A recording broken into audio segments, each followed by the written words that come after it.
Bon, je suis équipé de tous mes outils. Bonjour à tous. Je vais vous faire une présentation. C'est assez personnel, voilà. Donc ça va peut-être être en décalage avec des présentations plus institutionnelles que vous avez l'habitude de voir sur le BPM. Et je vais essayer de vous convaincre d'une chose, et d'une seule chose, c'est que tout ce dont Jérémy a parlé, tout ce dont vous entendrez parler aujourd'hui, doit partir du business et doit terminer par le business. Voilà. Et que la technologie est au service du business et que les projets sur la durée réussissent uniquement si le business est au cœur des projets. Alors c'est un peu conceptuel, j'espère que je vous aurai convaincu au travers de la démonstration. Alors juste en deux mots, qui je suis. Donc j'ai un parcours à plusieurs facettes et ce sont ces facettes qui me permettent aujourd'hui de prétendre être un tout petit peu légitime sur le sujet. Donc j'ai passé pendant plus de 8 ans chez Ernst & Young, j'ai travaillé dans le département organisation et système d'information, donc plus avec une approche optimisation, réflexion sur les organisations, sur la manière dont les systèmes pouvaient répondre à des enjeux de performance qu'a présenté Jérémy. Ensuite, j'ai eu le plaisir d'être directeur général d'un des partenaires de Bonitasoft à l'époque, qui était IDShare, qui était plus dans la partie qui se fait racheter par Software AG. J'étais le directeur général d'IDShare en France, qui était plus sur la partie modélisation, ce qui correspond au studio d'aujourd'hui de Bonitasoft. Et puis ensuite, aujourd'hui, je suis quelque part client de Bonitasoft, puisque j'ai une société où là, j'utilise moi-même des outils tels que ceux de Bonitasoft pour instrumentaliser les processus dans les entreprises et pour définir des processus plus efficaces, essentiellement dans ce qu'on appelle le go-to-market. Donc tout ce qui est la capacité des entreprises à mettre rapidement leurs produits sur le marché. Donc là, j'ai changé de casquette, je suis très opérationnel sur ce sujet-là, mais donc je suis un consommateur moi-même quotidien des outils qui permettent quelque part de créer des connecteurs, d'accélérer les processus, de les changer régulièrement, de les optimiser, etc. etc. Voilà. Et enfin, bon ça c'est un hobby, je suis animateur du site communautaire qui s'appelle All About BPM. Et l'idée derrière ce site, c'était de dire que finalement, en tout cas en France, il y a peu de structures qui permettent de partager des bonnes pratiques autour du business process management. Alors les bonnes pratiques, elles sont de deux ordres. C'est comment je mets en œuvre des projets autour du business process management. C'est quoi un pilote de processus? C'est quoi une convention de modélisation? Voilà, c'est ce genre de choses. Et également, est-ce qu'il n'y a pas manière de réutiliser des bonnes pratiques en termes de processus eux-mêmes? En gros, ce sont des référentiels processus. Pourquoi réinventer un processus de réception marchandises, d'intégration de nouveaux collaborateurs, etc. On s'aperçoit qu'en gros, tout le monde fait pareil. Les boîtes de conseil délivrent à peu près le même message à chaque fois, quels que soient les clients, sur ces sujets-là, pour ne pas être caricatural. Voilà. Donc il y a des bonnes pratiques, autant les partager, et ça permet d'accélérer leur mise en œuvre. Voilà, c'est la vocation. Alors, j'ai 3 messages pour ce BPM, du BPM au BPM. Le premier, c'est qu'il faut réconcilier le BPM et le BPMS. Alors j'ai entendu Jérémy tout à l'heure présenter le BPM. Dans la réalité, il y a une opposition historique entre eux, et d'ailleurs quand tu as poser la question de savoir qui était dans la salle, on est bien dans ce sujet-là, il y a une opposition historique entre les acteurs qui font du management et les acteurs qui font de la techno. Et on n'a pas de chance dans le BPM parce que c'est le même acronyme. On utilise aujourd'hui, quand vous regardez, c'est vrai de la plupart d'entre nous, je m'intègre là-dedans, c'est aussi vrai des sociétés d'études telles que le Gartner, le Forrester, AMR, etc. En gros, BPM, c'est une sorte d'acronyme fourre-tout dans lequel on va retrouver à la fois une discipline de management, le Business Process Management, qui n'a rien à voir avec de la technologie, et les outils qui vont permettre d'exécuter, d'automatiser, de modéliser, de structurer, de piloter les processus. D'accord ? Ça s'appelle aussi du BPM. Alors comme on est un peu chou, on a inventé d'autres acronymes. Alors on a dit BPA pour la partie modélisation, l'analyse. On a inventé le BPMS qui recouvrirait en gros aujourd'hui tout ce qui correspond à l'exécution des processus, l'automatisation des processus. Voilà. Tout ça, on appelle ça du BPM aussi dans le langage. Et ça crée une vraie difficulté parce que dans la réalité, les acteurs, les prescripteurs des démarches BPM sont plutôt les acteurs du métier. Et ces acteurs-là, historiquement, voient d'un mauvais œil le fait qu'on réduise la discipline, une discipline de management à un outil technologique. Et ils ont raison dans la réalité. Parce que ça se saurait s'il suffisait de mettre en place des outils pour que les entreprises soient efficaces et efficientes. D'accord ? Je pense qu'on l'aurait découvert. Et je pense que dans ce cas-là, tout le monde fera à peu près la même chose. Ce n'est pas la réalité.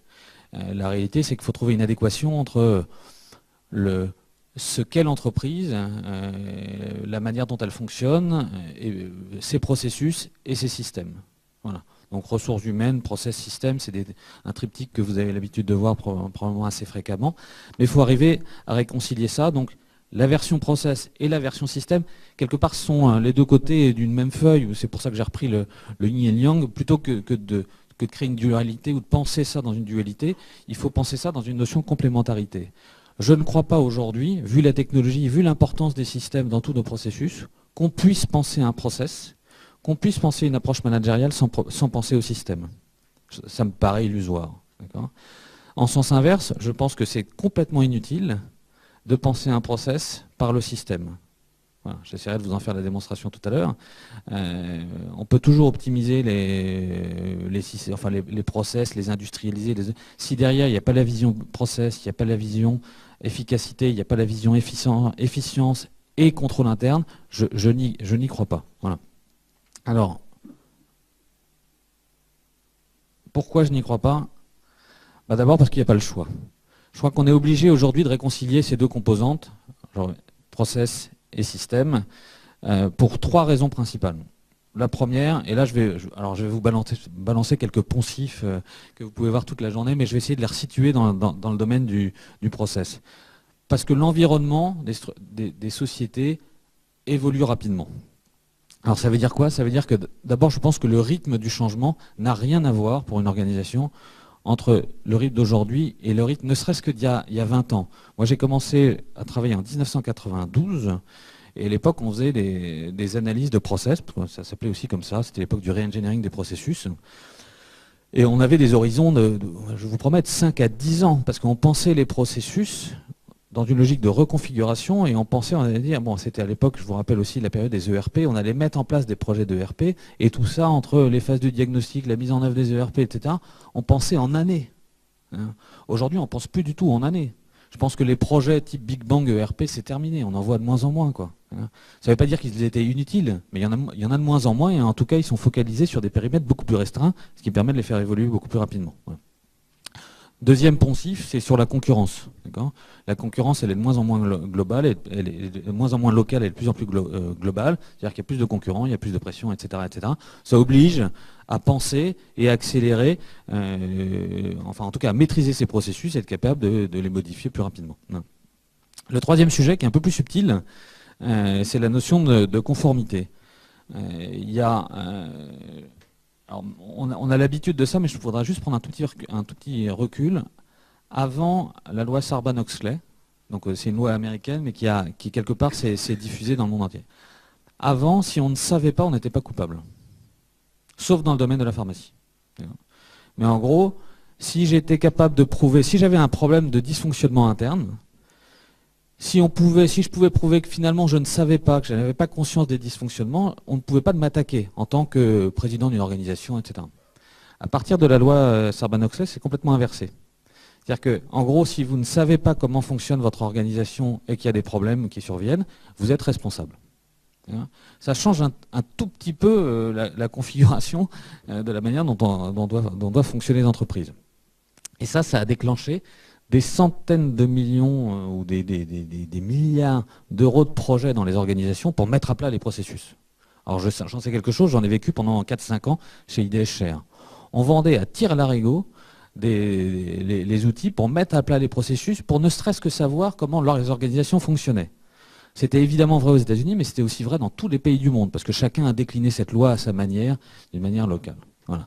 Donc je disais que ça existait dans la pharmacie parce que c'était le seul domaine où quelque part cette culture était prégnante. Ça veut dire quoi ? Ça veut dire qu'en termes de processus, aujourd'hui on n'a pas le choix. Une entreprise, Jérémy parlait de l'aspect tribal, aujourd'hui on ne peut pas se permettre dans une organisation de ne pas savoir comment fonctionne ces processus. Là, je ne parle pas performance, hein, je parle juste responsabilité. Voilà.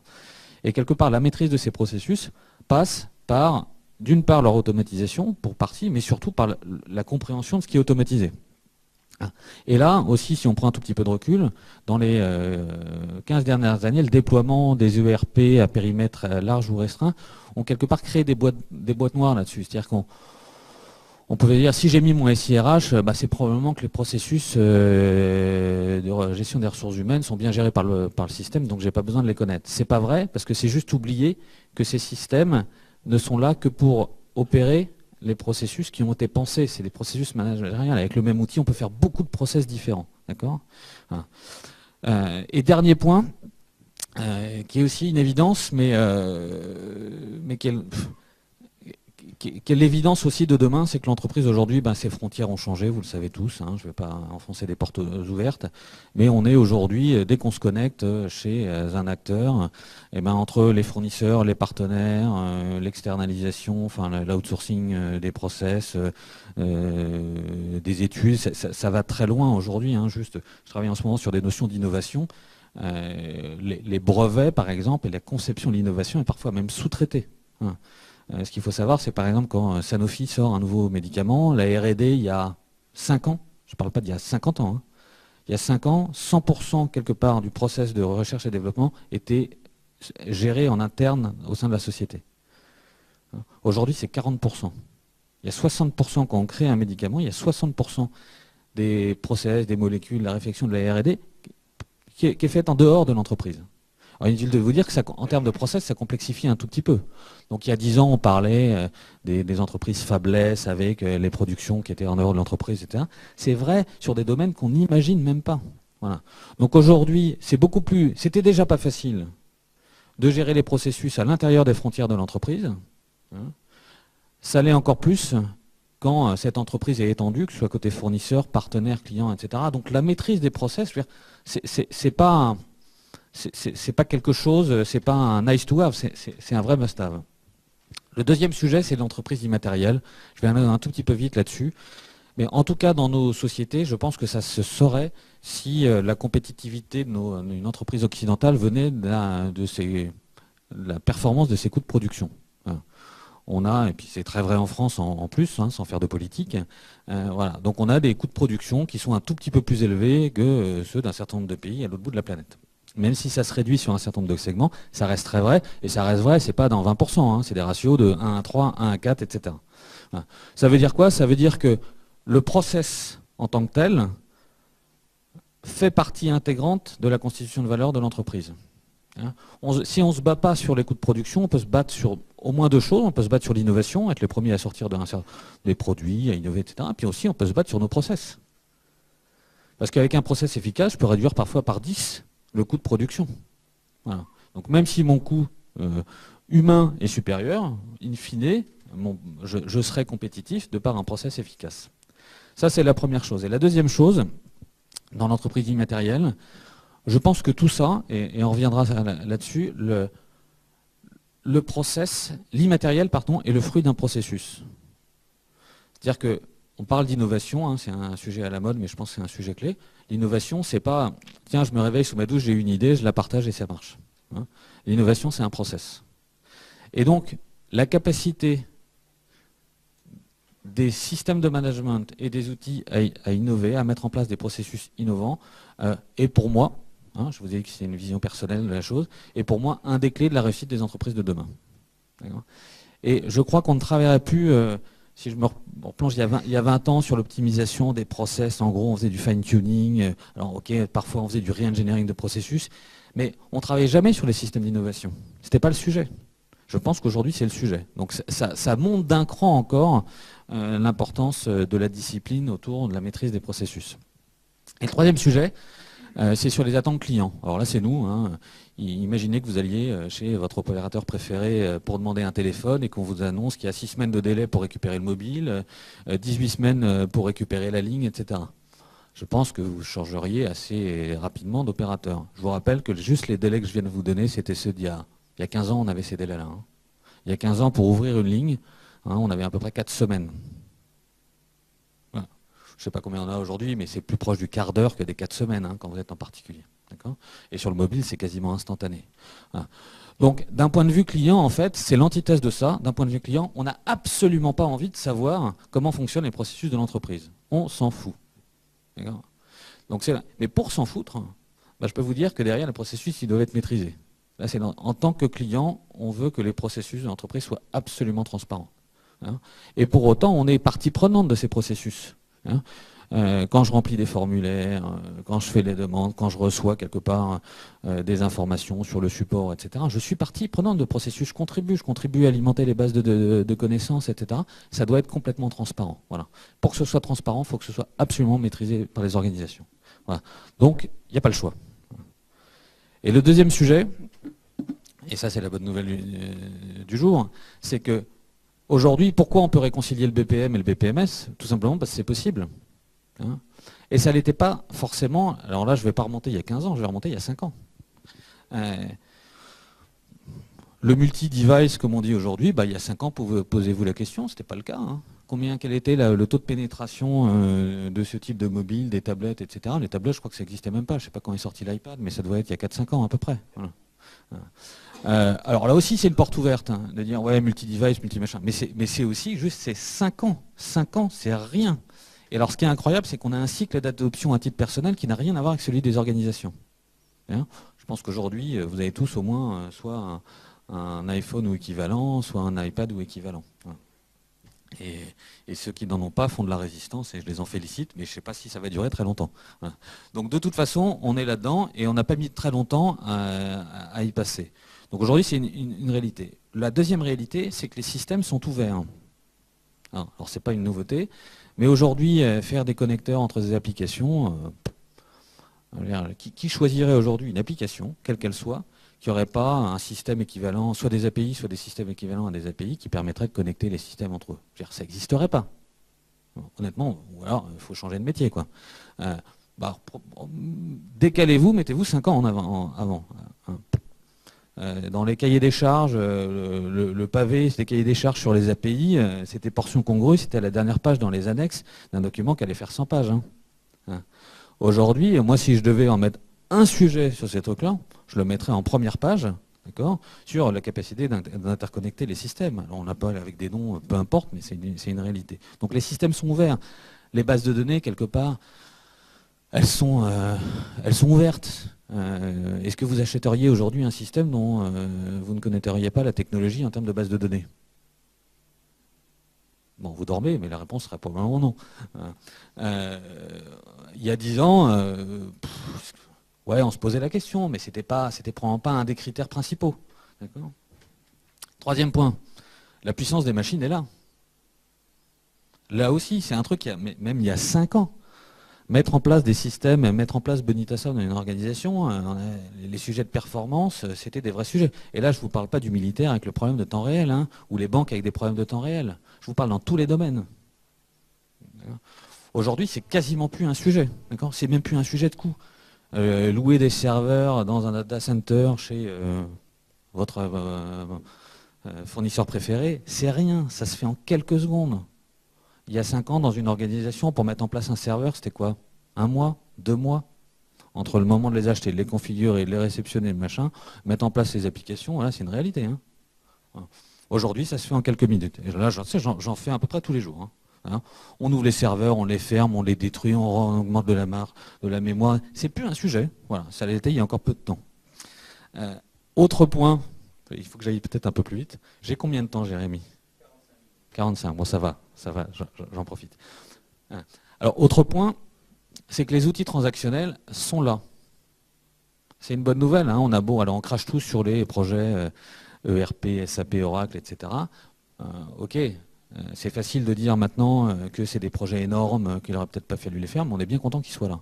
On est bien content en gros que 90% des processus dans l'entreprise soient supportés par des outils transactionnels. Et on couvre quoi là-dedans? On couvre la finance bien sûr, les RH, mais la logistique, la gestion des ressources, la relation client, pardon. On couvre tous les domaines, même l'innovation. Il y a des ERP ou il y a des progiciels, ça dépend comment on définit ce terme-là, sur tous les sujets. C'est une bonne nouvelle. C'est une bonne nouvelle parce que ça permet maintenant de se concentrer sur l'essentiel. D'accord ? C'est-à-dire sur le process en lui-même. Si j'ai 80% des transactions qui sont supportées par un système d'information, c'est-à-dire quelque part avec des actions, des tâches, de la traçabilité, des indicateurs, des données, etc., bah, bonne nouvelle, c'est qu'on peut enfin travailler. S'ils n'étaient pas supportés, ces processus, on ne pourrait pas mettre en place les logiques de BPM et de BPMS. Voilà. Tout ce qui est architecture orientée service, tout ce qui est SOA, etc., c'est aussi là plus ou moins une réalité. En tout cas, pour un certain nombre de raisons, ça commence à exister, ça commence à se déployer avec différentes terminologies, mais les web services, quand même, on en trouve aujourd'hui un peu partout. Et en tout cas, on en trouve partout pour l'entreprise. Pour faire fonctionner l'entreprise, entendu, je fais le lien avec les API, on peut arriver à construire des technologies aujourd'hui qui s'appuient là-dessus. Autre point, le BPMN. Donc aujourd'hui, on est en BPMN 2.0. Donc là, je parle aux spécialistes, c'est-à-dire qu'aux 10% de la salle. Les autres, vous pouvez quand même un tout petit peu écouter. C'est une bonne nouvelle aussi qu'il y ait du BPMN 2.0. Hein, parce qu'on peut enfin faire concilier dans une même notation une approche de modélisation de représentation dans une logique de management et une approche de représentation dans une logique d'automatisation de process. Je rappelle que ce n'était pas le cas avec le BPMN 1.0. Et alors là, pour le coup, chez IDHR, j'ai participé à ces réflexions-là. Je peux vous dire que ce n'était pas gagné. Hein. C'était pas gagné parce qu'il y avait beaucoup d'acteurs qui ne voulaient pas que le BPMN devienne une réalité. Hein. Pourquoi ? Parce que quelque part, je pense que c'était une vision d'arrière-garde, mais c'était une manière de se déposséder. C'est-à-dire que si j'étais moi-même propriétaire de ma propre norme, et que cette norme s'imposait, j'avais un pouvoir sur le marché qui était énorme. Le fait de créer une norme partagée et commune permettait à un certain nombre d'acteurs de rentrer sur le marché, en tout cas de s'imposer plus rapidement. Bonitasoft en est la preuve. Hein. Donc aujourd'hui, il y a eu un travail autour de ces sujets-là. Le BPMN 2.0, c'est une réalité, ça existe, ça fonctionne. Voilà, bah c'est une chance. Hein. Encore une fois, il y a 5 ans, on ne savait pas où on allait sur ces sujets-là. Hein.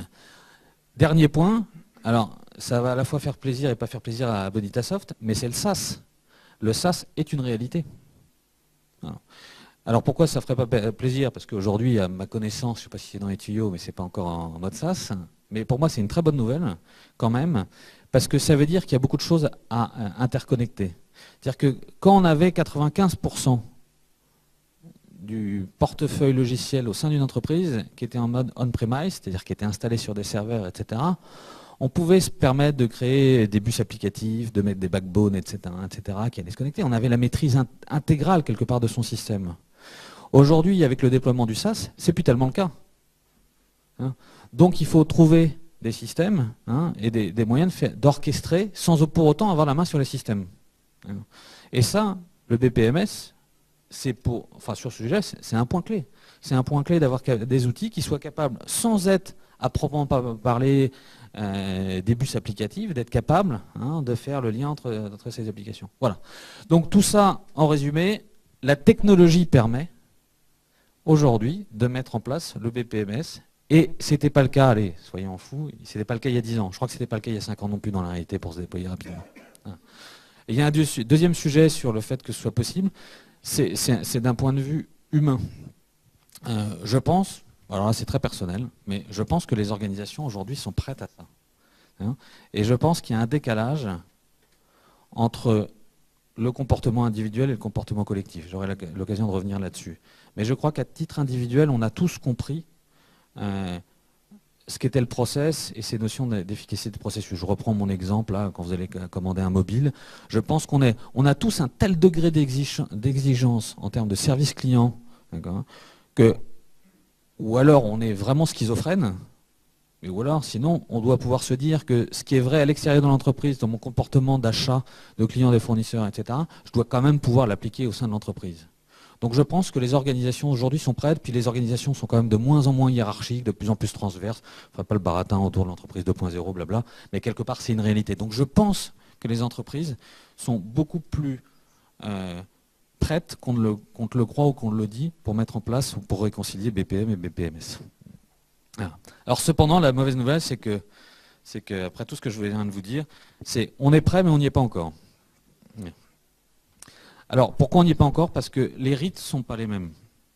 On parlait des rythmes de l'innovation technologique, de l'adoption technologique. Tout ça, c'est extrêmement rapide. Or, les entreprises, si à titre individuel on y est prêt, je crois qu'on n'y est pas à titre collectif. Voilà. C'est-à-dire, je crois que les systèmes, alors allons-y, qui est directeur de sa société ici? Bon, il n'y en a pas. Donc c'est la faute des dirigeants d'entreprise, hein, qui quelque part sont pas prêts, sont de la vieille école, ont entre 50 et 85 ans, ont rien compris aux technologies de demain. C'est de leur faute, voilà, si tout ça ne se met pas en œuvre. Dans la réalité, j'y crois pas beaucoup. Je pense que c'est simplement compliqué, c'est simplement complexe de bouger les organisations, de bouger les pratiques, de bouger les habitudes. Ça s'appelle la résistance au changement, hein, c'est facile. Voilà. Mais quelque part, il faut travailler à ça. Et là, je reviens sur ma thématique.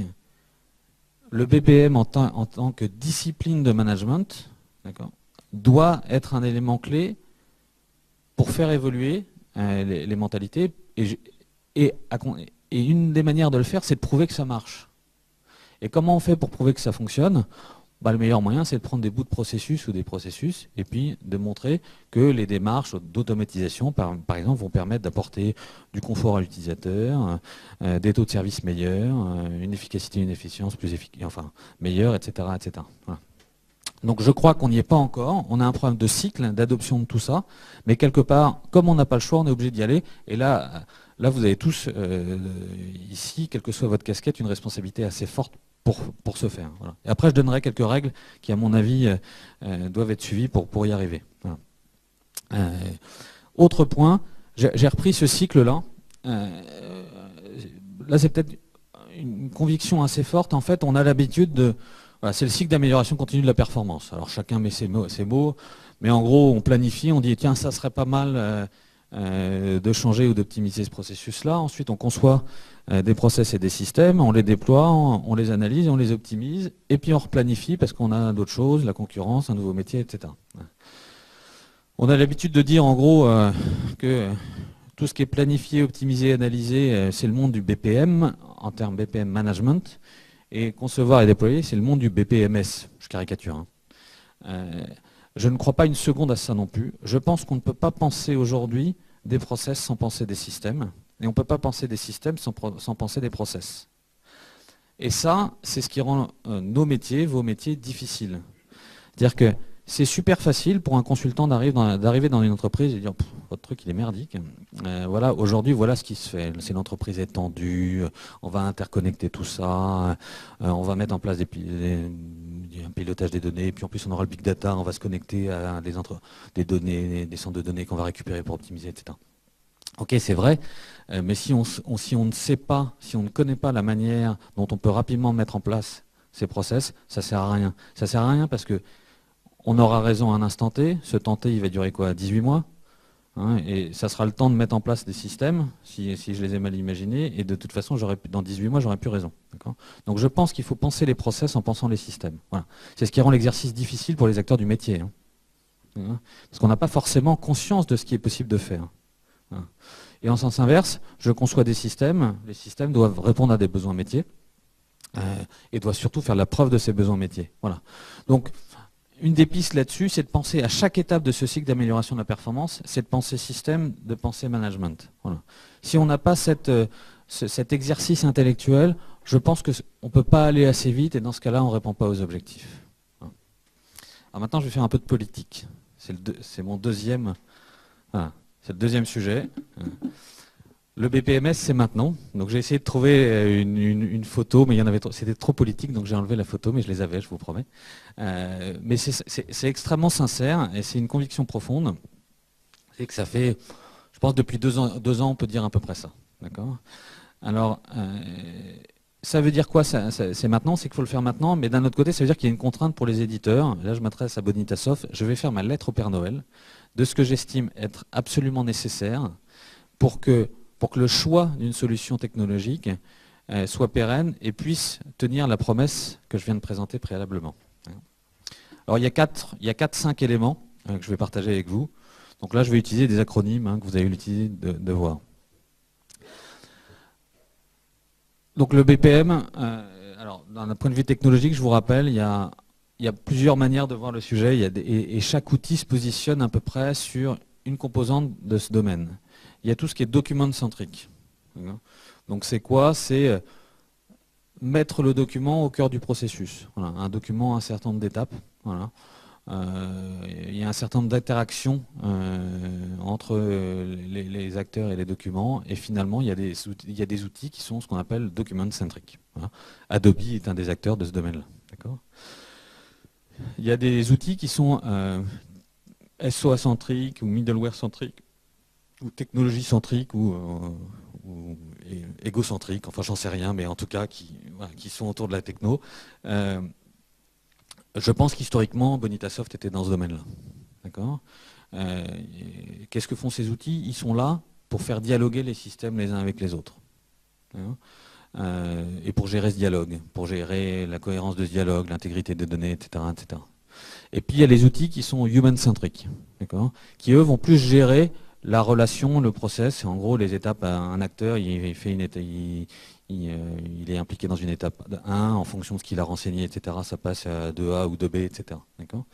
Je crois qu'on ne peut pas choisir. Je crois qu'il y a 4 ou 5 ans, il n'y avait pas de solution qui répondent à ces trois visions du BPM. Je crois qu'aujourd'hui, les éditeurs ont pour responsabilité de ne pas nous faire choisir. Vous devez répondre à l'ensemble de ces 3 dimensions, et pour plusieurs raisons. D'abord parce que si on choisit un outil de BPM, c'est justement pour faire dialoguer des systèmes. Donc si je suis obligé de mettre 3 outils, d'abord je suis obligé de faire dialoguer ces 3 outils, et puis en plus ça crée une complexité supérieure aux autres, donc finalement j'ai pas atteint mon objectif.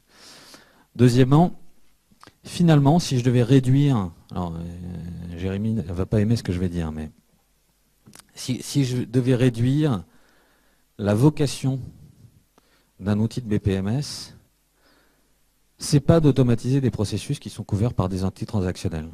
Parce que quelque part, si j'achète un SIRH, je vais porter avec le SIRH un certain nombre de processus. Et pourquoi j'achèterais Bonitasoft?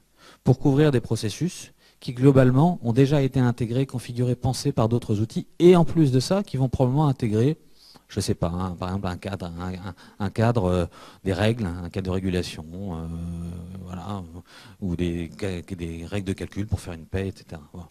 On n'imaginerait pas aujourd'hui redévelopper un système de paye. Dans la réalité, c'est la même chose dans beaucoup de domaines. Ok, je peux mettre en place avec Bonitasoft une application qui va me permettre de gérer les achats. Mais qu'est-ce que je vais m'embêter à passer du temps à faire ça?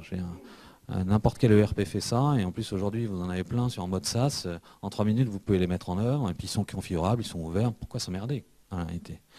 Donc il faut pouvoir gérer ça, parce que finalement la vocation des outils tels que Bonitasoft, c'est de faire dialoguer tous ces acteurs-là. Donc si pour faire dialoguer je suis obligé de rajouter des couches de système, ça ne marchera pas. Et pour dialoguer, il faut dire que je dialogue en termes de système, il faut que je rajoute entre mes systèmes les couches d'interaction avec l'humain, donc human-centrique, qui manque, etc. Donc il faut couvrir toutes ces dimensions-là. Voilà. Et la troisième raison, elle est un peu prosaïque, c'est parce que ça coûte trop cher. Le sujet de la mise en œuvre d'outils comme Bonitasoft, quelque part, c'est d'aller vite et de gagner de l'argent. Si ça me coûte cher, et c'est pas le coût du produit qui coûte cher. Ce qui coûte cher, c'est le coût de la matière grise qu'on va mettre dedans, c'est le coût de la maîtrise du système. Et je crois qu'une organisation qui a une très forte maîtrise d'un outil quelque part agnostique qui tournerait autour de l'exécution des processus, donc la capacité à mettre en œuvre très rapidement des processus, je pense que cette organisation aurait un vrai avantage concurrentiel. Voilà. Or, vous n'avez pas des organisations, enfin, chacun est limité dans son organisation, donc déjà maîtriser bien un système, c'est très bien. En maîtriser 3, c'est juste pas possible. Voilà. Deuxième rêve, c'est le contrôle et le pilotage. C'est-à-dire qu'aujourd'hui, alors on entend big data, open data, un tire-larigot. Ok, mais finalement, ça sert à quoi tout ça? Qu'est-ce qui utilise du big data dans son organisation aujourd'hui? Bon, mais il y a du chemin à faire, personne. Qu'est-ce qui utilise l'open data?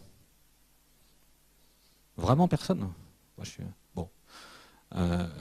Ok. Bon, enfin, vous avez tous des projets de PI et BI. Donc PI, c'est performance, C'est quoi ces projets-là, les projets? C'est quelque part, vous en faites là pour le coup, c'est forcé, je ne poserai même pas les questions. C'est la capacité à piloter la performance de son processus. Hein. Donc la BI intègre parfois de la PI, mais pas forcément.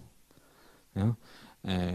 Dans la BI, je pourrais avoir par exemple la maîtrise des marges, ou des tableaux de bord sur les marges, sur les. C'est pas de la PI. La PI, ce serait de dire quoi? Ce serait de dire voilà, j'ai un processus de commande, je livre, j'ai tant de défauts ou tant de retours dans mon processus de livraison, mon délai est tant, etc., etc.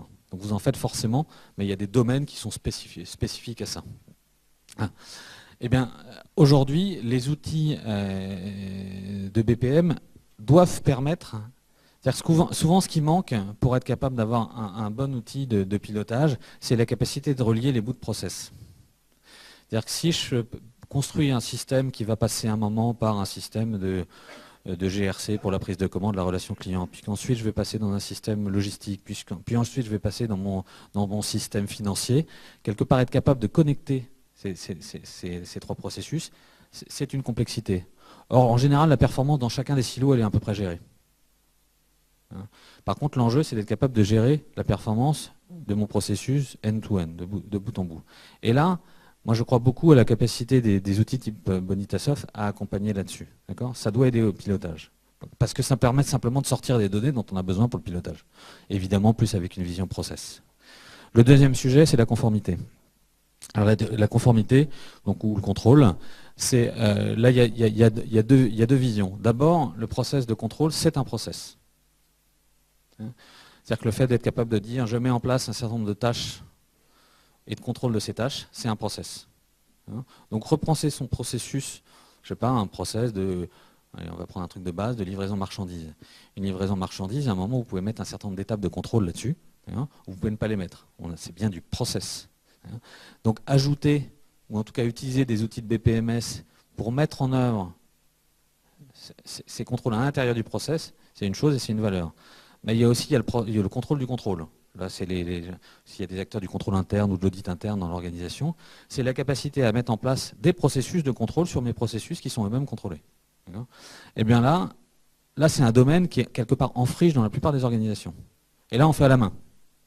C'est les programmes d'audit, c'est les programmes de contrôle interne. Alors, il y a des outils qui font ça, mais je crois qu'il y a réellement une valeur ajoutée à avoir des outils de type BPMS et type Bonitasoft pour faire ça.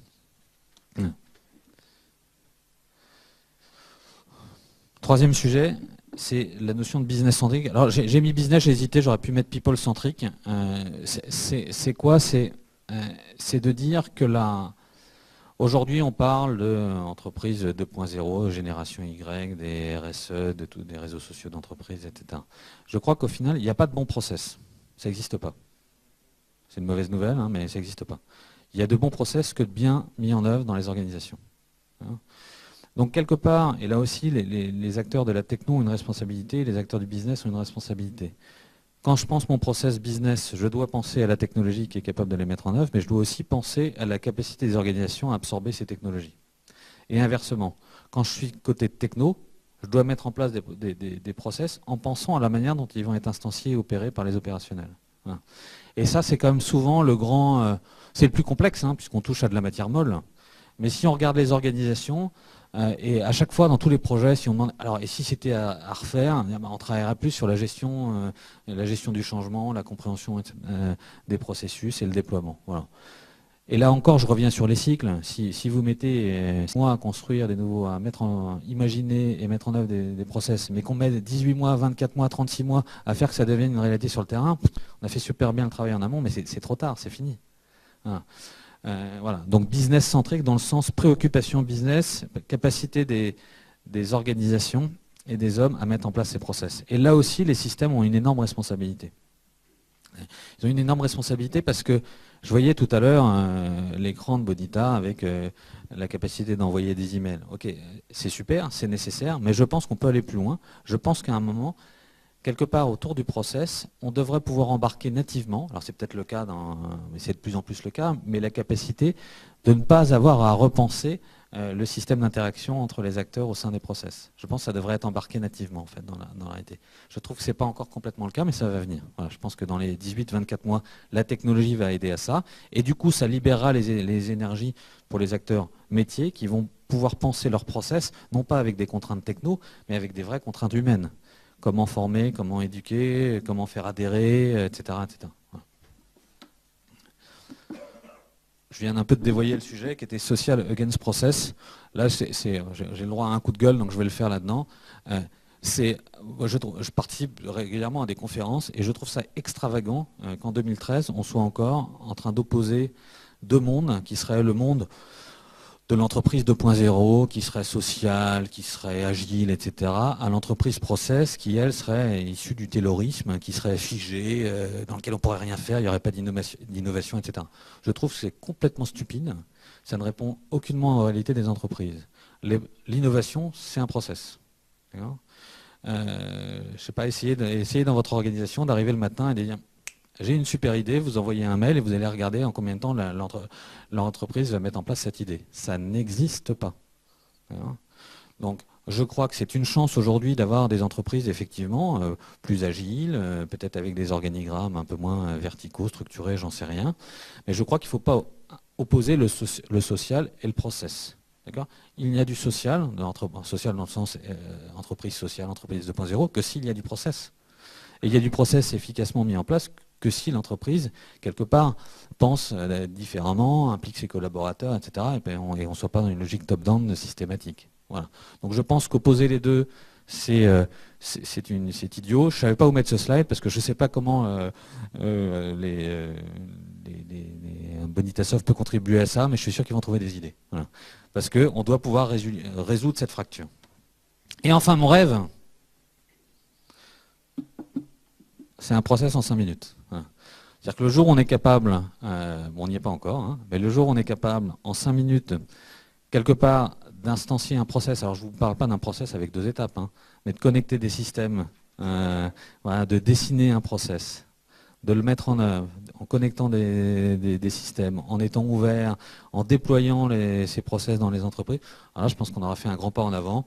On se donne rendez-vous dans 5 ans, mais je pense que c'est possible. Hein. Dans la réalité, je pense réellement que c'est possible. Et il faut regarder les roadmaps des sociétés. Et je pense que c'est là-dessus qu'on doit tous travailler dans la réalité. Hein. Alors, dernière partie, il me reste quoi? Il me reste 10 minutes? 5 grosses minutes. Bon. Alors, si jeunesse savait, vieillesse pourrait. Bon, j'ai un tout petit peu détourné, hein, vous m'excuserez. Donc en dehors des Rolling Stones, qui sont capables de faire les deux, finalement, il n'y a pas beaucoup... Enfin, c'est difficile de concilier les deux. Voilà. Donc, il y a du nouveau, c'est sûr, il y a du nouveau. D'accord. Je ne peux pas mobile, entreprise 2.0, SOA, Open Data, RSE, etc. On peut en mettre des milliers d'acronymes comme ça. Ok, on a évoqué ça pendant une demi-heure, mais je crois qu'il y a surtout de l'ancien. Et quelque part, il faut tirer les enseignements du passé. Et là, c'est 3 conseils, voilà, que moi je vous donne pour très personnel, hein, ce qui me semble important pour moi pour réussir les projets de mise en œuvre, de déploiement des démarches BPM, donc management, avec les systèmes. La première, c'est la simplicité. Ça veut dire quoi? Ça veut dire que si on pense des systèmes complexes aujourd'hui, ce qui est une nécessité, on doit penser leur mise en œuvre avec de la simplicité. La simplicité, elle se joue à plusieurs niveaux. Elle se joue au niveau du contenu. C'est être capable, quelque part, de concevoir. En gros, c'est la formule, c'est ce qui se conçoit bien, s'énonce clairement ou inversement, enfin peu importe. Il faut être capable, quelque part, de construire, et là, c'est pour être assez prosaïque, c'est les approches studio, être capable de mettre à plat des process simples. Alors un process simple, je vous donne quelques règles. S'il ne tient pas sur un A4, mais pas un A4 avec une loupe et un microscope pour le lire, c'est que c'est probablement pas un bon process. Alors, normalement, quand je dis ça, il y a des gens qui hurlent dans la salle. Mais moi, c'est ma vision des choses. D'accord. En gros, si dans un process, vous avez plus de 10 activités, voilà, j'en vois qui tirent la langue là-bas, merci. Alors, il y a plein de manières. Évidemment qu'un process, il ne fait pas 10 étapes. Mais il y a plein de manières de résoudre ce problème-là. On peut faire des variantes, on peut couper, on peut créer des scénarios, etc. D'un point de vue système, c'est pas gênant de créer un process avec 500 étapes et des branchements, etc. D'un point de vue humain, ça marche pas. Vous pouvez essayer. Hein. Moi, j'ai essayé pendant 20 ans. Voilà. Alors, où je suis nul, ce que je vais bien croire, mais comme je suis pas le seul à avoir essayé, à pas avoir réussi, on n'est pas tous nuls. Hein. Ça ne marche pas. Si vous pensez à un système qui est trop complexe, vous ne pourrez pas le déployer. Je ne parle pas de système. Hein. Des process systèmes peuvent être complexes. Un process IT to IT, il n'est pas gênant, la complexité, c'est pas vous qui le voyez. D'accord. Et si là, je peux penser des systèmes complexes. Et même dans la réalité, ils sont nécessairement complexes. Parce que sinon, ils auraient été déjà faits, j'aurais pas eu besoin de Bonitasoft. Hein. Par contre, quand vous pensez hein, un process lui est plutôt human-centric, il faut le penser simplement. Et vous pouvez les multiplier, hein, vous pouvez multiplier les instances. Il faut mieux faire 10 trucs simples qu'un truc super complexe qui couvre les 10 domaines que vous avez fait par 10 trucs simples. Voilà. Au niveau de la mise en œuvre, quelque part, c'est nécessaire aussi cette simplicité. Pourquoi? Parce que ça permet d'aller vite. D'accord.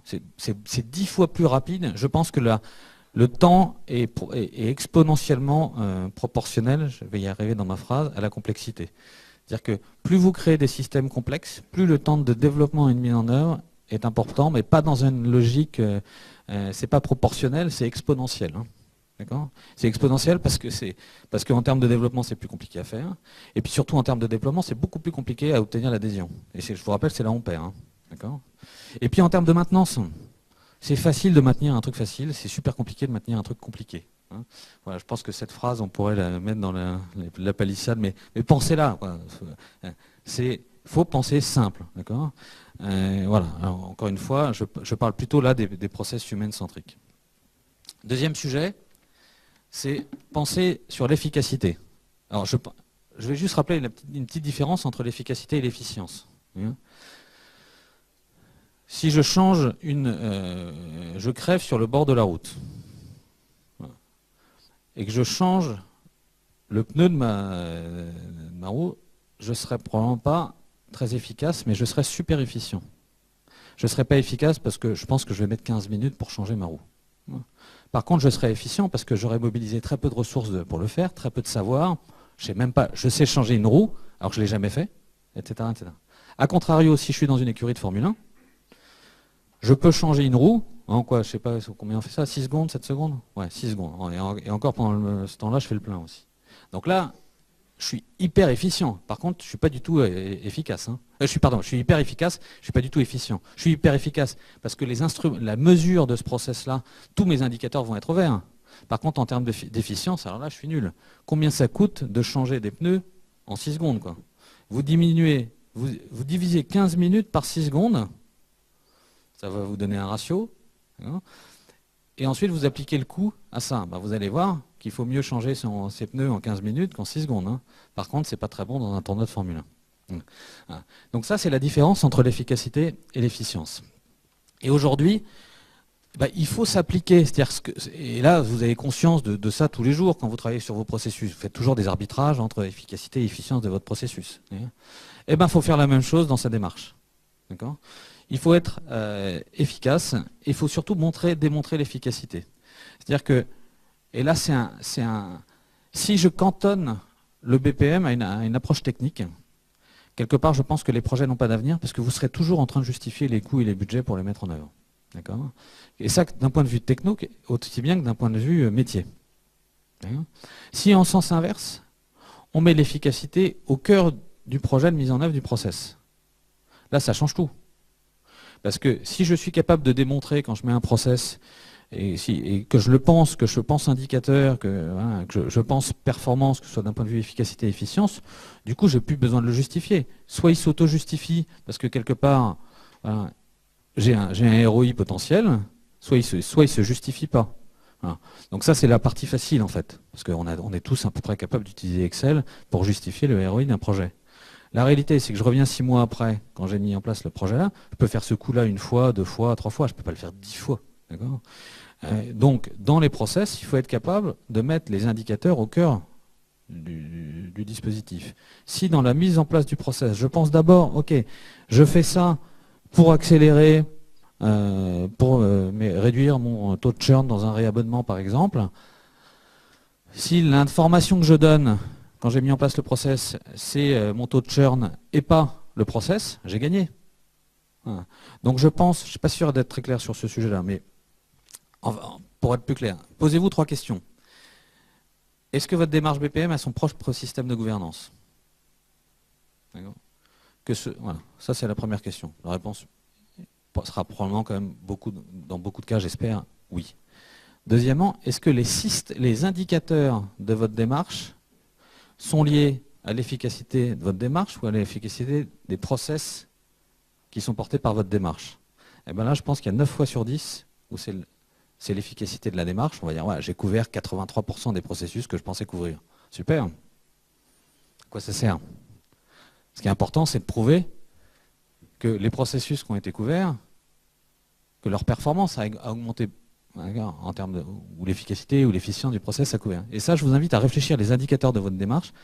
Je serais assez surpris que la proportion que je viens de vous donner ne soit pas celle-là, parce que c'est celle que je vois à tous les niveaux. Et donc, troisième point, est-ce qu'au sein de vos tableaux de bord, dans les démarches autour des projets, d'abord s'ils existent, où sont les indicateurs métiers? Si vous avez les indicateurs métiers, à mon avis, vous êtes super bien parti.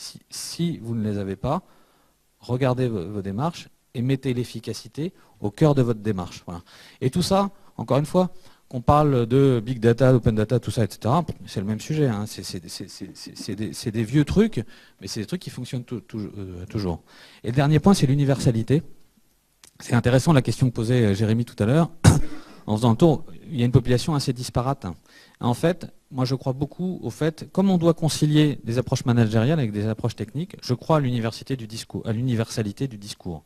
Alors j'imagine avoir un peu jargonné, mais j'espère pas trop quand même. Et en tout cas, si je l'ai fait, c'est pas bien, parce que une des clés, c'est de donner de l'universalité. C'est-à-dire de faire en sorte que quand je parle, parce qu'on parle de choses simples finalement, on parle d'efficacité de processus. Tout le reste, c'est le moyen d'y arriver. L'approche managériale, l'approche techno, etc. On parle de l'efficacité de processus, et en général, dans une organisation, on sait de quoi on parle. Si je fais de la distribution, c'est l'efficacité de ma distribution. Si je suis dans l'efficacité pour développer des nouvelles molécules, pour les mettre sur le marché, etc., on sait de quoi je parle.